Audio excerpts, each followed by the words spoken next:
बेटा आप पढ़ रहे थे इसके प्रीवियस वीडियो में कैसे गांधी जी ने 1922 में नॉन कोऑपरेशन को मूवमेंट को विड्रॉ कर लिया। फरवरी 1922 में चौरी चौरा में गांधी जी ने उस समय वायलेंस को देखते हुए withdraw the non cooperation movement. अब आज हम इस विषय पे विचार करेंगे, इस विषय पे बात करेंगे कि दांडी मार्च क्यों किया गया, गांधी जी ने दांडी मार्च को लॉन्च क्यों किया। इसी को दूसरी भाषा में आप कह सकते हैं कि सिविल डिसोबीडियंस क्यों स्टार्ट किया उन्होंने। तो आप ध्यान दीजिए, हम स्टार्ट करते हैं कि 1922 से 1926 के बीच में कौन सी बड़ी घटनाएं घटी। उस समय 1922 से 1926 के बीच में तीन तरह के विचार आए। There are three ideas. पहला आइडिया आया, गांधी जी ने कहा कि जो सत्याग्रही हैं needed to train for mass struggles. अब ध्यान दीजिए कि गांधी जी ने जब नॉन कोऑपरेशन मूवमेंट किया 1922 में, तो उनको ऐसा लगा कि पब्लिक हमारी तैयार नहीं है किसी बड़े स्ट्रगल के लिए, कोई बड़े रैली के लिए। इसलिए उन्होंने ट्रेन करने की बात सोची, यानी समाज को इस तरह से तैयार किया जाए कि कोई बड़ा जो है आंदोलन खड़ा किया जाए। तो पहला विचार ये आता है गांधी जी का। जो सीनियर लीडर्स थे, जिसमें CR दास और मोतीलाल नेहरू मेन रूप से हैं, ये चाहते थे कि अंग्रेजों को इस तरह से तैयार किया जाए धीरे धीरे कि वो काउंसिल इलेक्शन में जो इंडियंस है उनकी भागीदारी बढ़े। इसके लिए उन्होंने कांग्रेस के बीच से ही स्वराज पार्टी बनाया। अब ये स्वराज पार्टी कांग्रेस का ही एक हिस्सा था और इसमें मेन रूप से CR दास और मोतीलाल नेहरू थे और भी लीडर्स है सीनियर। तो वो चाहते थे कि कोई डायरेक्ट हमारी फाइटिंग अंग्रेजों से ना हो, हम धीरे धीरे कॉन्स्टिट्यूशनल सुधार करते हुए अपने इंडिपेंडेंस की तरफ बढ़ें। इसलिए उन्होंने एक स्वराज पार्टी बनाई। और उन्होंने किस लिए ये पार्टी बनाई? For participate council election. अब एक तीसरा आइडिया जो था, that is the third ideas of younger leaders, जो उस समय नौजवान थे, जिसमें जवाहरलाल नेहरू, सुभाष चंद्र बोस ये मेन लीडर थे। तो जो यंग लीडर थे कांग्रेस के, वो चाहते थे कि ये जो धीरे धीरे सुधार वाली बात है या काउंसिल इलेक्शन वाली बात है, इससे हमारा हल नहीं निकलेगा, हमारा एम नहीं कंप्लीट होगा। तो वो चाहते थे फुल इंडिपेंडेंस, और उसी को आप कह सकते हैं पूर्ण स्वराज। अब यहाँ पे विचारधारा की लड़ाई थी। गांधी जी, सीनियर लीडर्स और यंगर लीडर्स में तीन विचारधारा। अब विश्व का यदि हाल देखें उस समय, तो 1926 से 1930 के बीच में ग्रेट डिप्रेशन था, इकोनॉमिक डिप्रेशन। ये ग्रेट डिप्रेशन क्या था? तो विश्व में अमेरिका में सबसे ज्यादा आर्थिक हानि हुई थी, क्षति हुई थी, और उसकी वजह से अमेरिका को बहुत ज्यादा आर्थिक नुकसान पहुंचा था। अब ये ग्रेट डिप्रेशन की बात आप बहुत डिटेल में पढ़ना चाहेंगे तो इकोनॉमिक्स वाले पोर्शन में पढ़ाएंगे। अभी बस इतना आप जानिए कि पूरे विश्व की अर्थव्यवस्था उस समय बिल्कुल डिप्रेशन में, यानी बिल्कुल क्षति की अवस्था में थी। और इंडिया पे उसका क्या इफेक्ट पड़ा था कि जो एग्रीकल्चर गुड्स थे उनके एक्सपोर्ट डिक्लाइन हुए थे। यानी भारत में जो सबसे बड़ा उत्पादक था उस समय का एग्रीकल्चर गुड्स का, वो बाहर जाता था, तो उसी आधार पर पैसा गवर्नमेंट को मिलता था और किसानों को मिलता था। तो ग्रेट डिप्रेशन का जो भारत पर असर पड़ा, एग्रीकल्चर गुड्स एक्सपोर्ट जो है वो डिक्लाइन हुआ। अब यहाँ ये समस्या था कि कांग्रेस में उथल पुथल थी विचारों का, और दूसरी तरफ ये ग्रेट डिप्रेशन हुआ और किसानों को बहुत ज्यादा नुकसान हुआ। तो उस समय जो टोरी गवर्नमेंट थी, जो वहां पे भी न्यू इलेक्टेड हुई थी इंग्लैंड में, उसने इंडियन जो पीपुल से इनके राय लेने के लिए अलग अलग रूप से क्या है इंडियंस को प्रॉब्लम, उन्होंने सर जॉन साइमन के अंडर में एक साइमन कमीशन बनाया 1928 में। और उन्होंने 1928 में भारत में ये जानने के लिए कि आखिर इंडियन के अलग अलग जो सोशल ग्रुप है इंडिया में, बिजनेसमैन है, फार्मर्स है, पेजेंट्स है, और जो यूनियन लेबर्स है, कांग्रेस लीडर है, इन सबको मेन रूप से प्रॉब्लम क्या है। और इसलिए साइमन कमीशन जब 1928 में भारत आया, तो भारत के उस समय जो कांग्रेस लीडर थे या अदर लीडर थे, दोनों ने साइमन कमीशन का गो बैक। अच्छा, ये गो बैक क्यों कहा उन्होंने? उनको क्या प्रॉब्लम थी? उनको प्रॉब्लम थी कि साइमन कमीशन के अंतर्गत जितने भी मेंबर थे वो सब फॉरेनर थे, कोई भी उसमें इंडियन मेंबर नहीं था, नो इंडियन मेंबर। अब यहां पे साइमन कमीशन के वापस जाने के बाद बहुत बड़ा एक आंदोलन भारत में खड़ा हुआ, और हर जगह जो इंग्लिश गवर्नमेंट थी उसका विरोध हो रहा था। इस विरोध को कम करने के लिए अक्टूबर 1929 में लॉर्ड इरविन ने एक राउंड टेबल कॉन्फ्रेंस के लिए जो है वक्तव्य दिया, ऐलान किया कि हम एक राउंड टेबल कॉन्फ्रेंस करना चाहते हैं, और उस पर किस बात के लिए चर्चा करेंगे, तो डोमिनियन स्टेटस के लिए हम बात करेंगे। तो लॉर्ड इरविन के इस प्रस्ताव को उस समय के जो कांग्रेस लीडर थे, जिसमें मुख्य रूप से ये यंगर लीडर थे जवाहरलाल नेहरू, सुभाष चंद्र बोस, साथ में जो उस समय के मुस्लिम लीग के जो लीडर थे, दोनों ने ज्वाइंट रूप से इसका विरोध किया और इस प्रस्ताव का विरोध किया और उनको बाइकाट कर दिया। और इस बाइकाट को आगे जाकर के फिर दिसंबर में वही 29 में जब लाहौर में कांग्रेस का जो है अधिवेशन हुआ, तो उसमें जवाहरलाल नेहरू ने डिमांड की पूर्ण स्वराज, फुल इंडिपेंडेंस। तो देखिए, अभी जो यहाँ पे हमने बताया था कि जो बात जवाहरलाल नेहरू, सुभाष चंद्र बोस यहाँ कह रहे थे फुल इंडिपेंडेंस की, चूंकि इस समय दिसंबर 29 में जवाहरलाल नेहरू इसको लीडरशिप कर रहे थे इस कॉन्फ्रेंस को, और इसलिए उन्होंने, जवाहरलाल नेहरू ने डिमांड की पूर्ण स्वराज की, और उन्होंने उसी लाहौर कांग्रेस के जो अधिवेशन था उसमें उन्होंने कहा कि 26 जनवरी 1930 को हम लोग इंडिपेंडेंस डे के रूप में इसको सेलिब्रेट करेंगे देश में। लेकिन ये जो उनका स्टेटमेंट था आम पब्लिक में बहुत ज्यादा इफेक्टिव नहीं हुआ, बट नॉट इफेक्टिव। क्यों? क्योंकि अभी जो लोगों के बीच में इस बात के लिए कॉन्सेप्ट नहीं बन पा रहा था, जो आम लोग थे, कि ये पूर्ण स्वराज क्या है या ये फुल जो है इंडिपेंडेंस है क्या।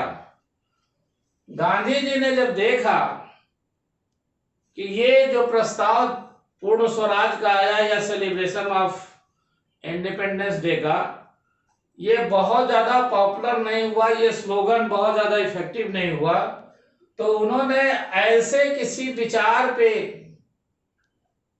लोगों की राय लेना शुरू किया कि कौन सा ऐसा हम काम करें कि जिससे जो पूरी इंडियन लॉबी है, पूरी इंडियन जो जनता है, भारतीय जनता है, भारत की जो गरीब जनता है, अमीर जनता, सब एक साथ आ सके। तो उनको कोई इसी ऐसे पॉइंट पे विचार करना था कि जिसपे गरीब, अमीर, किसान, बिजनेसमैन सब एक साथ आए। इसलिए उन्होंने सोचा कि कोई ऐसा मुद्दा ढूंढा जाए जो आम जनता से संबंधित हो। और उन्होंने इसके बाद 31 जनवरी 1930 को गांधी जी ने एक लेटर भेजा इरविन को, जिसमें 11 डिमांड्स थे। अब ये जो 11 डिमांड्स थे ये अलग अलग सोशल ग्रुप के इंटरेस्ट का था। कुछ बातें इसमें किसानों से संबंधित थी, कुछ बात इसमें बिजनेसमैन से संबंधित थी, कुछ जो पॉलिटिकल जो फाइटर थे, पॉलिटिकल जो लड़ाई लड़ रहे थे, उनको जेल में बंद थे, उनको छुड़ाने की बात थी। तो अलग अलग बात थी, लेकिन सबसे जो इंपॉर्टेंट उसमें मुद्दा था, रिमूव द साल्ट टैक्स। अब ये जो बात थी कि साल्ट टैक्स आम लोगों में देखा जाए तो गरीबों के लिए तो महत्वपूर्ण था, लेकिन कोई इतना बड़ा मुद्दा नहीं लग रहा था उस समय के दौर में। तो अंग्रेज इस बात से चकित थे कि गांधी जी ने 11 जो डिमांड किया, इसमें साल्ट टैक्स की बात क्यों किया है। और उन्होंने जो ये लेटर भेजा था इरविन को, उसमें एक तरह से वार्निंग दी थी कि यदि आप 11 मार्च तक हमारी बात की सुनवाई नहीं करेंगे, हमें इस बात का उत्तर नहीं देंगे कि ये जो हमारी 11 डिमांड्स है इसको कंप्लीट करना है, तो हम इसके बाद 11 मार्च के बाद एक बड़ा आंदोलन खड़ा करेंगे। इरविन के जो सलाहकार थे उस समय, उन्होंने इरविन को सलाह दिया कि गांधी जी के इस लेटर पे बहुत ज्यादा महत्व मत दीजिए। 2-4 दिन गांधी जी आवाज उठाएंगे और उसके बाद ये मामला रफा दफा हो जाएगा, क्योंकि उनको जो साल्ट का टैक्स था ऐसा मुद्दा नहीं लग रहा था कि जिससे कि आम पब्लिक जुड़े। लेकिन गांधी जी, इसीलिए कहा जाता है कि उस समय कांग्रेस नेताओं में सबसे बुद्धिमान और सबसे इफेक्टिव प्लान करने वाले थे। क्यों? क्योंकि उन्होंने साल्ट टैक्स को बहुत महत्वपूर्ण माना। अब ये जो साल्ट टैक्स है, 11 डिमांड के अंदर एक डिमांड थी, इसके ऊपर जो दांडी मार्च हुआ, सिविल डिसोबीडियंस हुआ, इसको आप समझिए 12 मार्च से स्टार्ट हुआ। लेकिन इसका बेस क्या था सिविल डिसोबीडियंस या दांडी मार्च का? एक बड़ा मुद्दा है कि उस समय जो तत्कालीन गवर्नमेंट थी ब्रिटेन की, उसने एक रूल लागू किया था कि कोई भी इंडियन कोई भी सामान का मैन्युफैक्चर नहीं कर सकता। और इसके लिए गांधी जी मानते थे कि ये एक काला कानून है और इसको तोड़ना जरूरी है। क्योंकि वो बैरिस्टर थे, कानून के जानकार थे, तो जानते थे कि एक कानून तोड़ा या 10 कानून तोड़ा, उसका जो अर्थ होगा एक ही होगा। और वो जानते थे कि यदि दांडी मार्च का टैक्स हटाया जाएगा तो इंडियंस को मैन्युफैक्चर करने का अधिकार मिल जाएगा। और यदि अंग्रेज हमारी बात नहीं सुनते हैं तो जो साल्ट मार्च होगा, नमक है, ऐसी चीज है जो डेली लाइफ से जुड़ा हुआ हर आदमी के, इसलिए पूरी जनता को, भारत की पूरी जनता को इस मार्च से जोड़ सकेंगे। इसका एक और काम था जो सिविल डिसोबीडियंस का मतलब होता है सविनय अवज्ञा। यानी कि आप, गांधी जी ने एक बार कहा था कि यदि कोई अपराध करता है तो अपराध करने वाला दोषी है, लेकिन उसको सहन करने वाला भी उतना दोषी है। इस संबंध में वो जानते थे कि जो अंग्रेजों ने कानून हमारे ऊपर लादे हैं, वो कानून को हम यदि मूक रह करके यदि हम सह लेते हैं तो उतना ही दोषी हैं। तो यहाँ पे कोई बड़ा जो है वायलेंस न करते हुए शांतिपूर्ण रूप से हम कानून को नहीं मानेंगे, यही सिविल डिसोबीडियंस है।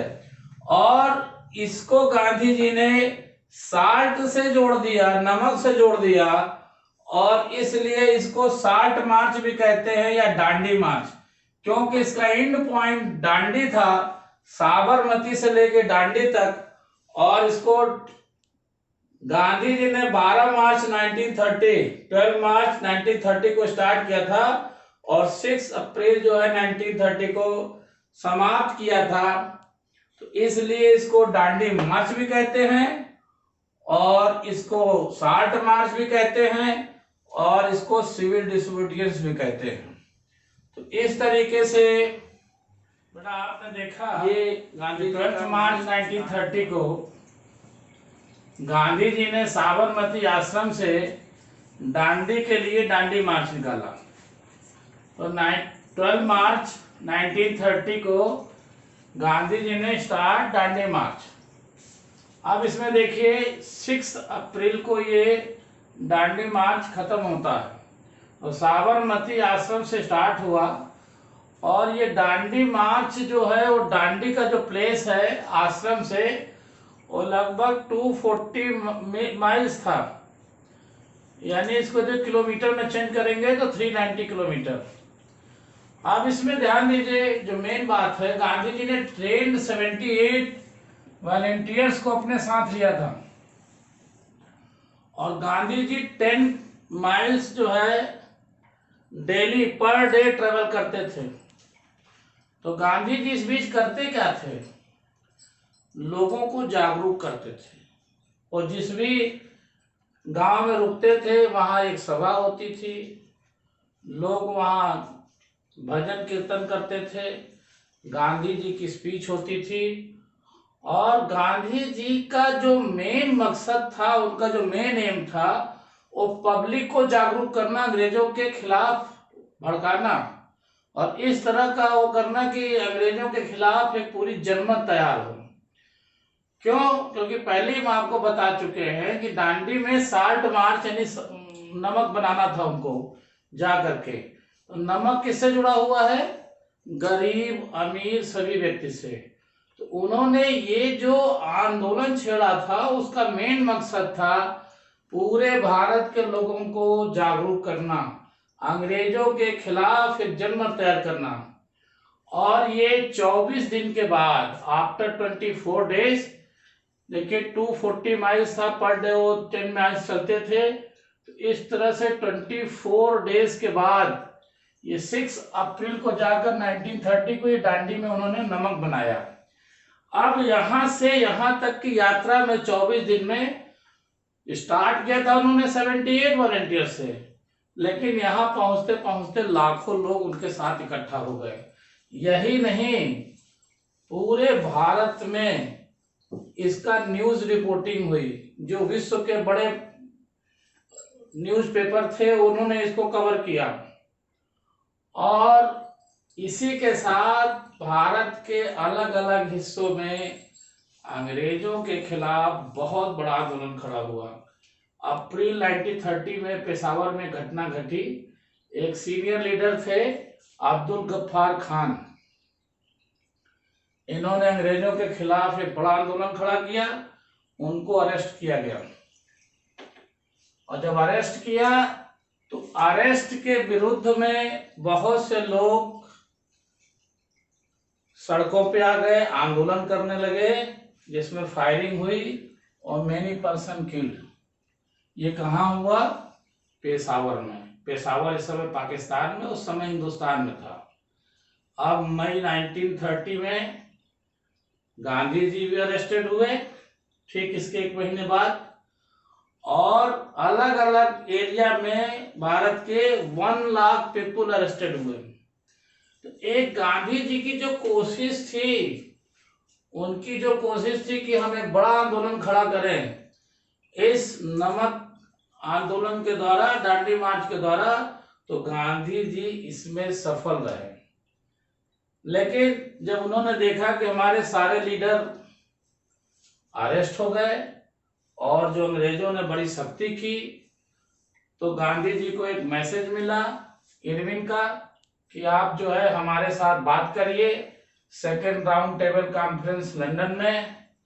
तो गांधी जी के जो सलाहकार थे उन्होंने समझाया कि इस समय अंग्रेज बहुत दबाव में हैं और यदि हम उनसे बात करते हैं तो हमारे और उनके बीच जो नेगोशिएशन होगा उसका एक बढ़िया रिजल्ट निकलेगा और हम उनको इसके लिए दबाव दे सकेंगे कि हमारे पक्ष में डिसीजन दें। इसलिए 5 मार्च 1930 को गांधी जी ने कॉल ऑफ मूवमेंट्स यानी कि मूवमेंट्स को वापस ले लिया। लेकिन ये गांधी जी की भूल थी, क्योंकि जो सेकेंड राउंड कॉन्फ्रेंस हुआ लंदन में, वो उसका नेगोशिएशन बीच में फेल हो गया। तो दिसंबर 31 में गांधी जी का जो है ये जो नेगोशिएशन था इरविन के साथ, ये फेल हो गया, ब्रोक डाउन, और गांधी जी रिटर्न इंडिया। तो बड़ा गांधी जी डिसअपॉइंटमेंट थे। क्यों? क्योंकि उनको लग रहा था कि हमारी बात अंग्रेजों ने ठीक से नहीं सुनी, जबकि कांग्रेस के जो नेता थे उनको इस बात का विश्वास था कि अंग्रेज इस समय दबाव में है और हमारी बात सुनी जाएगी और हमारे पक्ष में डिसीजन आएगा। लेकिन गांधी जी जब रिटर्न हुए तो दिसंबर 1931 में ये नेगोशिएशन ब्रोक डाउन हुआ था और गांधी जी ने 1932 में Gandhi ji relaunch civil disobedience movement, यानी जो उन्होंने ये मूवमेंट स्टार्ट किया था 1930 में सिविल डिसोबीडियंस, जिसमें डांडी मार्च था। ये चीज समझ लीजिए कि डांडी मार्च जो है सिविल डिसोबीडियंस फर्स्ट का एक पार्ट था, एक सिंबॉलिक था। बाकी ये सिविल डिसोबीडियंस बड़ा आंदोलन था जिसमें हम उसकी बातें नहीं मानते, अंग्रेजों के जो कानून है उनको नहीं मानते और कई चीजों था, तो उसका पार्ट था डांडी मार्च। जब ये दोबारा इन्होंने चालू किया 1932 में, उस समय गांधी जी अंग्रेजों से बहुत दुखी थे, इसलिए उन्होंने स्टार्ट किया, क्योंकि उनकी बात नहीं सुनी गई बिल्कुल। अब जब दोबारा उन्होंने चालू किया 1932 में, तो ये 1934 तक चलता रहा। अब इसका असर अलग अलग जो सोशल ग्रुप थे उनके ऊपर अलग अलग हुआ। तो हम इस बात का अध्ययन करेंगे कि impact of civil disobedience movement second, इसका क्या क्या फर्क पड़ा और अलग अलग जो सोशल ग्रुप है उन पे अलग अलग इसका क्या फर्क पड़ा। पहला जो फर्क पड़ता है कंट्री साइड यानी कि गांव में, तो जो ग्रामीण लोग थे, गांव के लोग थे, रूरल में एरिया में, उनको उसमें दो ग्रुप था, एक रिच पीजेंट्स, एक पुअर पीजेंट्स। तो जो रिच थे वो गांधी जी से नाराज थे इस बात से कि जब वो 1930 में स्टार्ट किए थे सिविल डिसोबीडियंस फर्स्ट, तो उन्होंने कहा था गांधी जी से कि हमारे लिए आप अंग्रेजों से बात करिए कि हमारा जो लैंड रेवेन्यू है उसको कम किया जाए। लैंड रेवेन्यू मतलब लगान कम किया जाए। तो ये कहाँ के रिच पीजेंट्स थे ज्यादातर? तो वेस्ट यूपी यानी पश्चिमी उत्तर प्रदेश के जो जाट हैं समुदाय, उनके लोग थे, और हरियाणा के जो आपका एरिया है जहाँ पे बड़े बड़े किसान हैं, धनी किसान हैं, काश्तकार हैं, उनकी मेन डिमांड क्या थी? लैंड रेवेन्यू को लेकर के। और जो उनकी कमर्शियल क्रॉप्स थे उनकी बिक्री में रेट सही से नहीं मिल पाता था, इसलिए वो दुखी थे। तो उन्होंने गांधी जी से फर्स्ट जो सिविल डिसोबीडियंस 1930 स्टार्ट हुआ था, तो तभी उन्होंने कहा था कि इसको जो है आप हमारे लिए बात करिए। लेकिन गांधी जी ने बिना इस उनके मांग के पूरा किए 31 में बंद कर दिया था ये मार्च 30 में मूवमेंट, तो इसलिए वो नाराज थे। इसलिए वो गांधी जी का दोबारा जब मूवमेंट स्टार्ट हुआ तो सहयोग नहीं किए। पुअर पीजेंट्स जो थे उनकी हालत दूसरी तरह, उनकी प्रॉब्लम दूसरी तरह थे। उनको ज्यादातर जो पूर्वी उत्तर प्रदेश है, जो ईस्ट उत्तर प्रदेश है, या फिर कुछ बिहार का भाग है, या कुछ इधर यूपी का जो बीच का भाग है, वहां उनको परेशानी अंग्रेजों से कम थी। ये जो रिच पीजेंट्स थे उनसे थी। क्यों?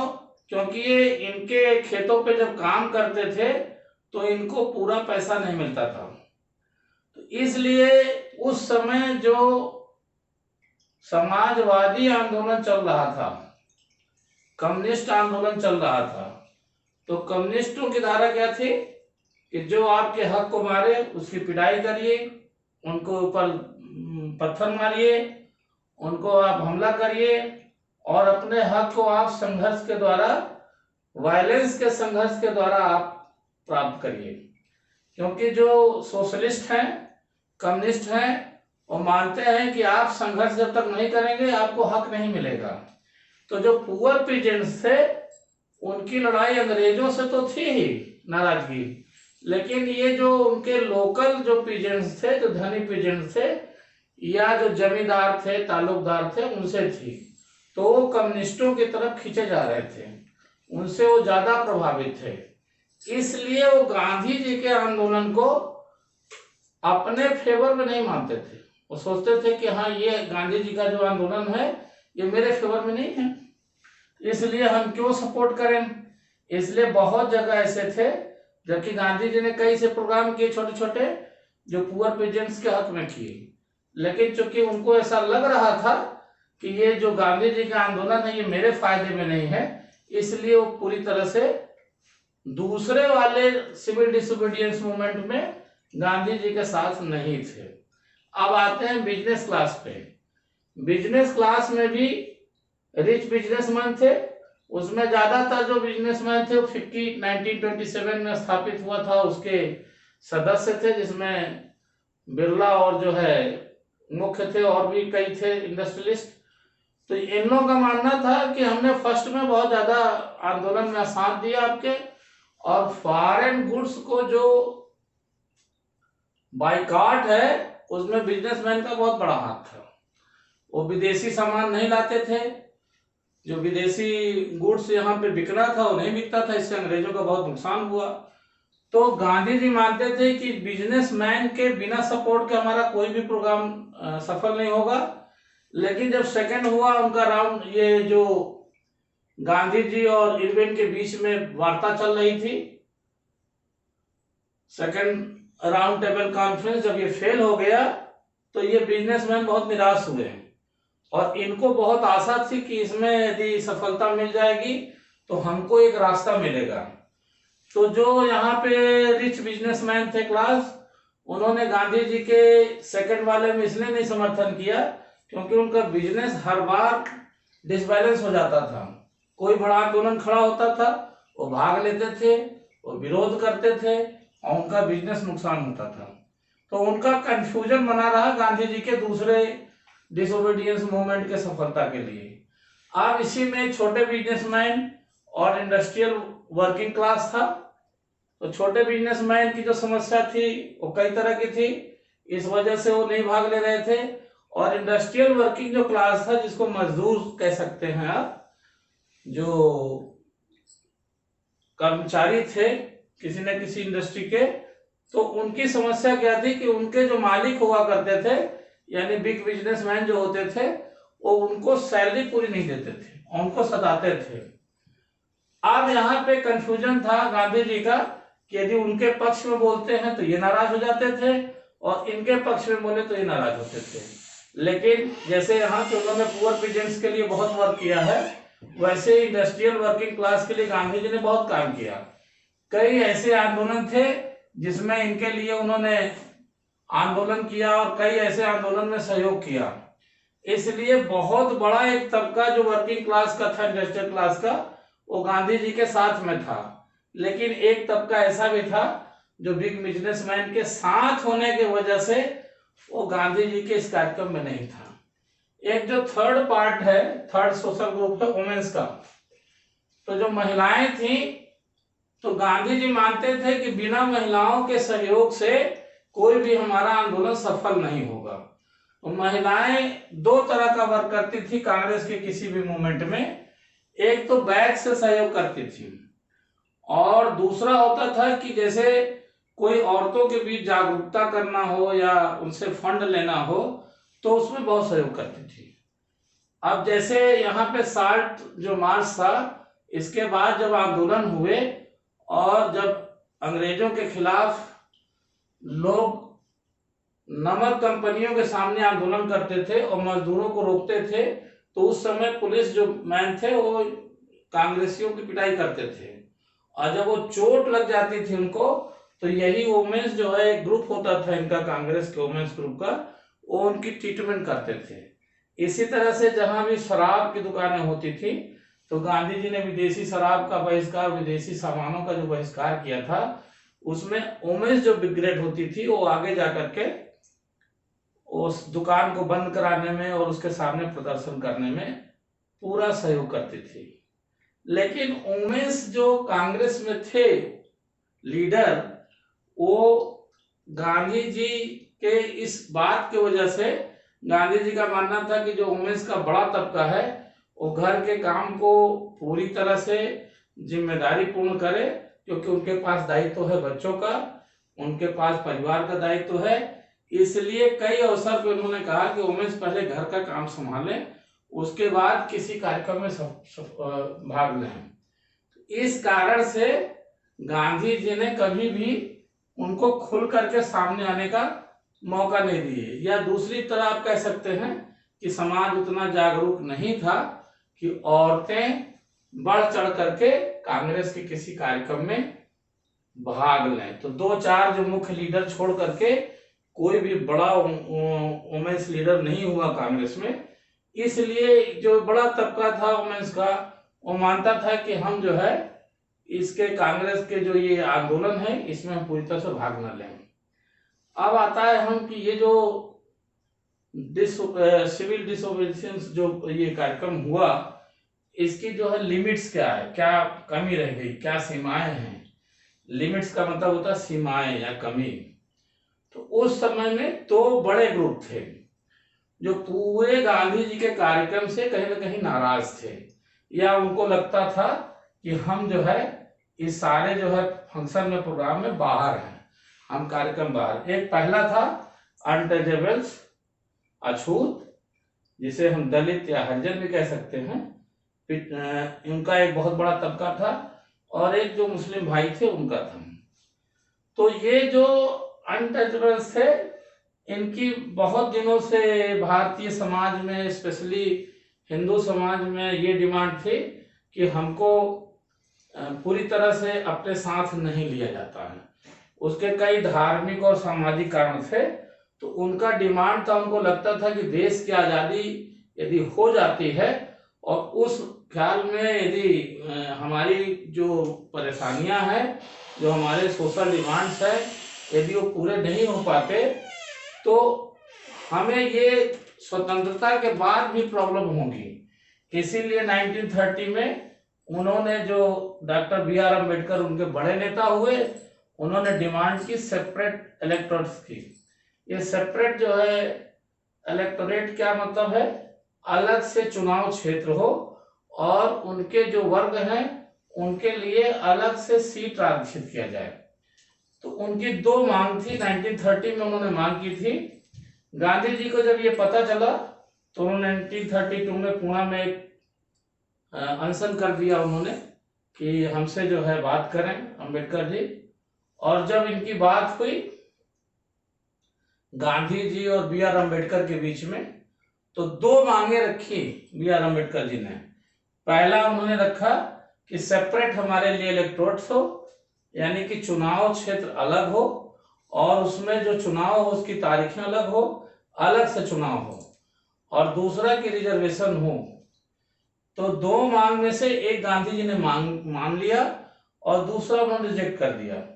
उन्होंने कहा कि रिजर्वेशन होगा, सीट दलितों के लिए अलग से, और आप संविधान बनाइए, ऐसी संविधान बनाइए जिसमें ये जो दलित भाई हैं उनके लिए एक सुरक्षित और एक सम्मानजनक स्थिति पैदा हो।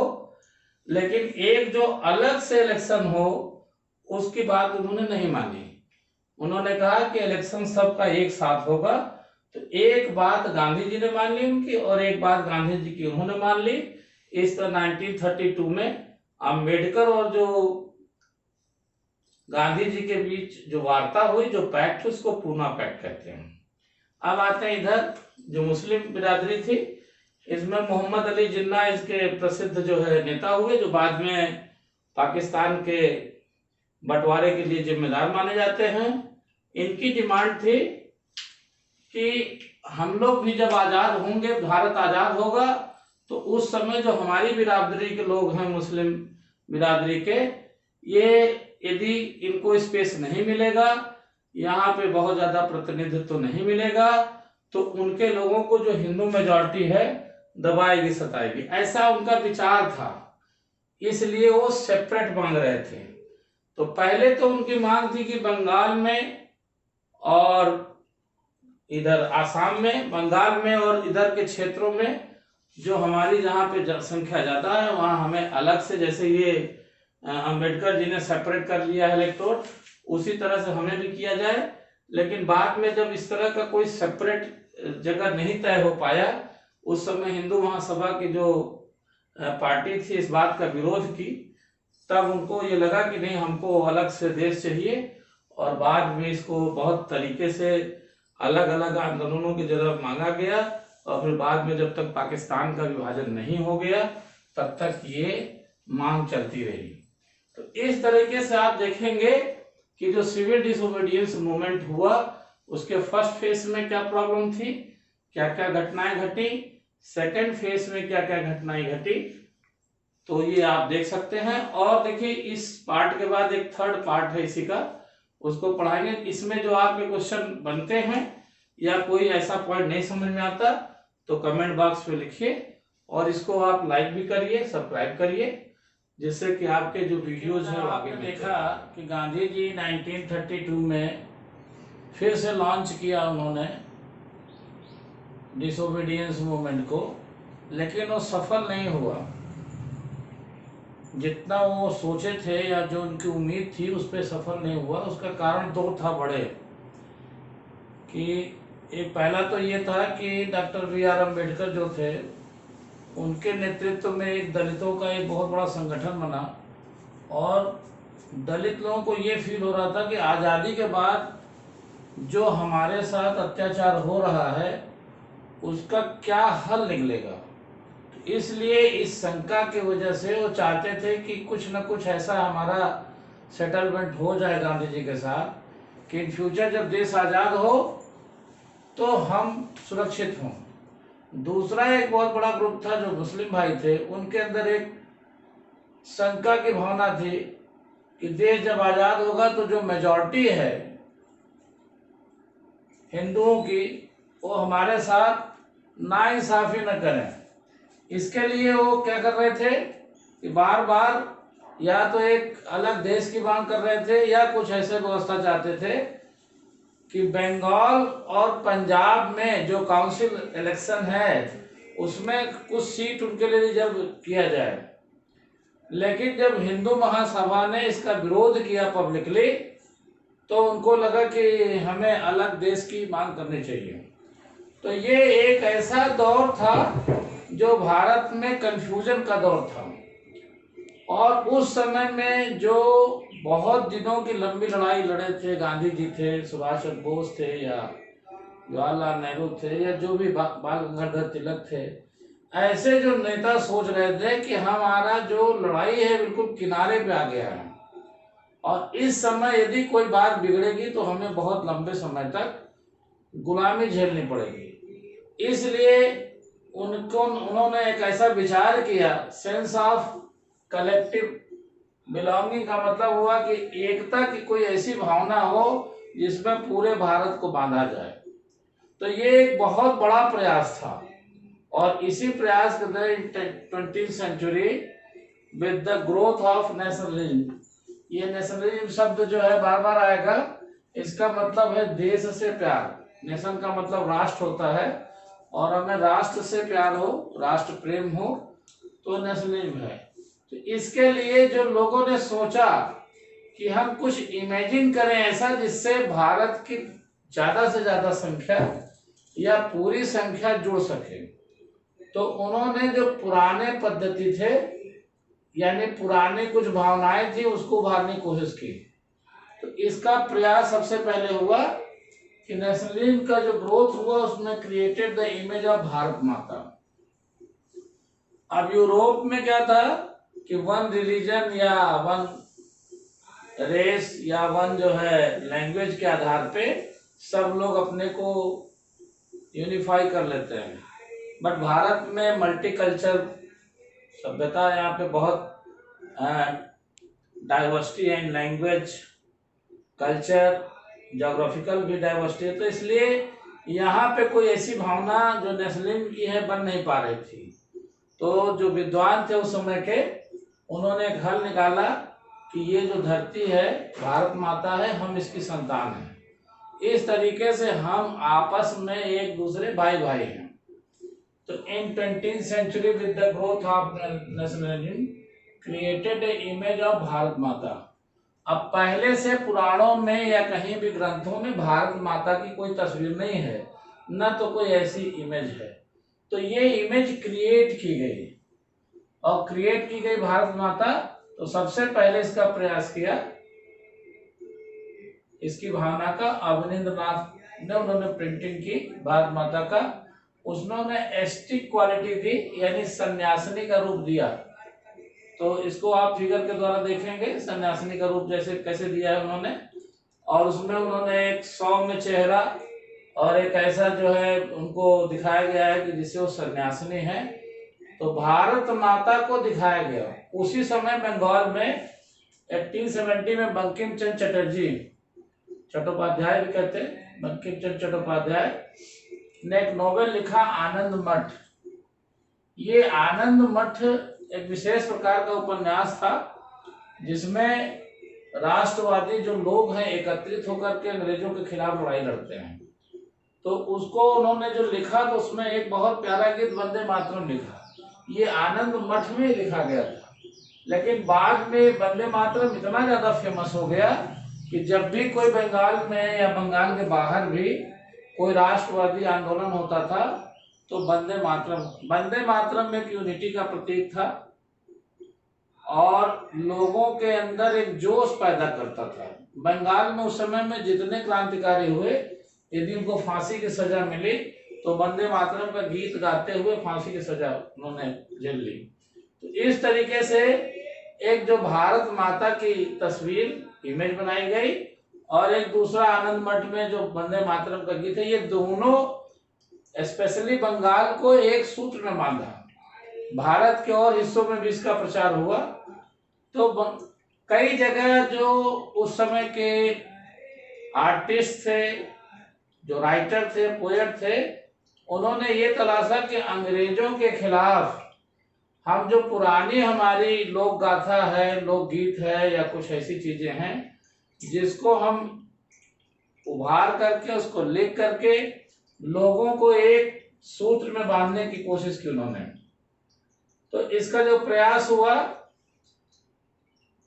अलग अलग एरिया में हुआ। बंगाल में रविन्द्रनाथ टैगोर ने खुद ही जो है फोक ट्रेडिशन को कलेक्ट करना शुरू किया और उस पर लिखना शुरू किया उन्होंने।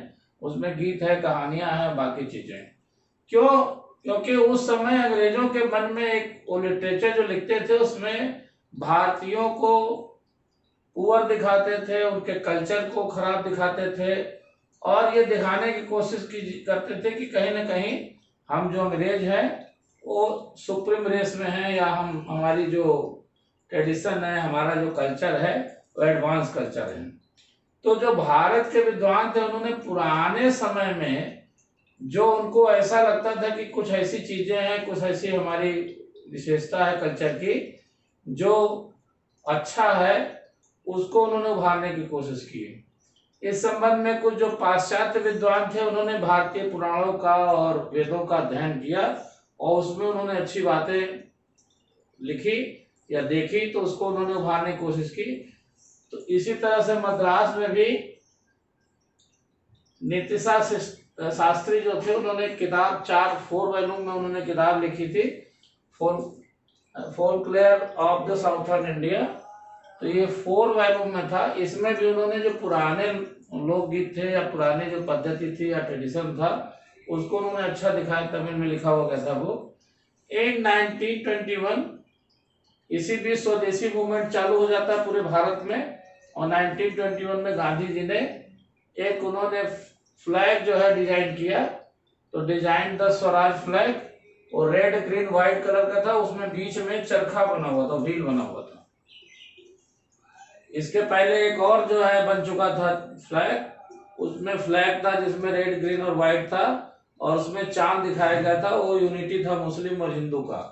लेकिन गांधी जी के द्वारा जो सबसे पहला प्रयास किया 1921 में, और इंडियन जो है हरदम ये दिखा रहे थे कि हमारा जो एंशियंट टाइम है बहुत बेहतरीन था।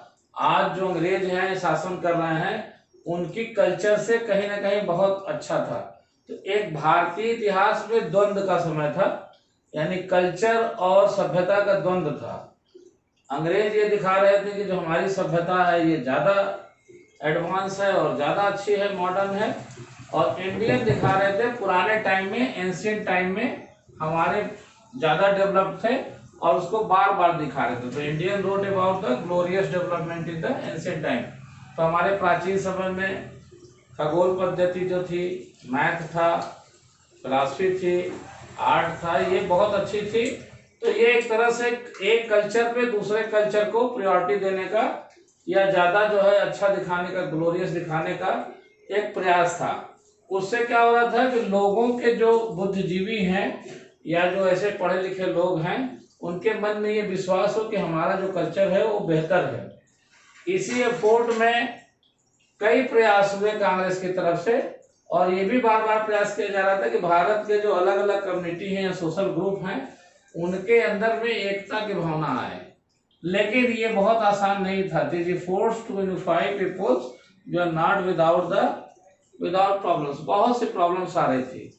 एक सबसे बड़ा जो प्रॉब्लम उस समय आ रहा था, when the past being glorified, जब वो दिखा रहे थे कि जो पुराना हिंदुओं का जो, क्योंकि हमारे भारत में जो पुराना कल्चर है 5000 साल पहले का है, वो हिंदू निज्म से है।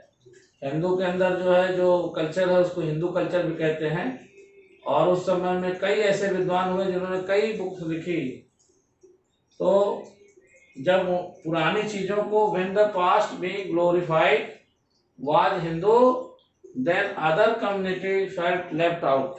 तो जो जब ग्लोरियस दिखाया जा रहा था हिंदू कल्चर को, तो जो बाकी जो कम्युनिटी के लोग थे वो अपने को इससे अलग पाते थे। स्पेशली जो मुस्लिम बिरादरी थी और ये मानती थी कि कहीं ना कहीं जो मेजॉरिटी हिंदू है वो अपने को ग्लोरियस दिखा रहा, अच्छा दिखा रहा है। और कांग्रेस के अंदर एक द्वंद्व था हिंदू और मुस्लिम को लेकर के। तो कहीं ना कहीं मुस्लिम सशंकित थे, उनको ऐसा लग रहा था कि जो नया भारत बनेगा या आज़ाद भारत बनेगा, आज़ाद हिंदुस्तान बनेगा, उसमें हमारी जो माइनॉरिटी है वो कहीं ना कहीं पीछे चली जाएगी। और ये शंका की जो भावना थी यही जाके पाकिस्तान का जन्म देता है। तो ये एक तरीके से ऐसा समय था कि इधर आज़ादी की तैयारी चल रही थी, आज़ादी होने की थी कि हाँ आज़ादी मिल जाएगी। दूसरे तरफ कांग्रेस के अंदर में कई विचारधारा आपस में टकरा रहे थे, और हमें आज़ादी मिली, लेकिन ये नहीं कह सकते कि हम उस समय तक भी पूरी तरह से यूनाइट थे। क्योंकि आपको पता है कि जब आज़ादी मिली तो साथ साथ हमें जो बंटवारे का पाकिस्तान का है वो दुख झेलना पड़ा। तो ये एक तरीके से ऐसा समय था बीच का 1934 से लेकर के और 1947 के बीच। 1934 इसलिए क्योंकि उस समय जो है सिविल डिसोबीडियंस का एंड है, और उसके बाद जो ये समय है इसके बीच कई उतार चढ़ाव हुए और कांग्रेस के अंदर कंफ्यूजन बना रहा। और अलग अलग जो सोशल ग्रुप थे, एक तरफ हिंदू महासभा थी, एक तरफ मुस्लिम लीग था, ये दोनों पोलर थे, एक दूसरे के पोल।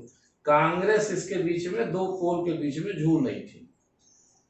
तो हिंदू महासभा जो हिंदू लीग के ऊपर जो है बहुत ज्यादा अपना वर्चस्व दिखा रहे थे, मुस्लिम लीग जो थी, मुस्लिम जो कट्टरपंथी हैं उसमें हावी थे, और बीच में कांग्रेस सामंजस्य बनाने की कोशिश कर रही थी। पर कहीं ना कहीं ऐसा लगता है कि सामंजस्य बनाने का प्रयास फेल हो गया।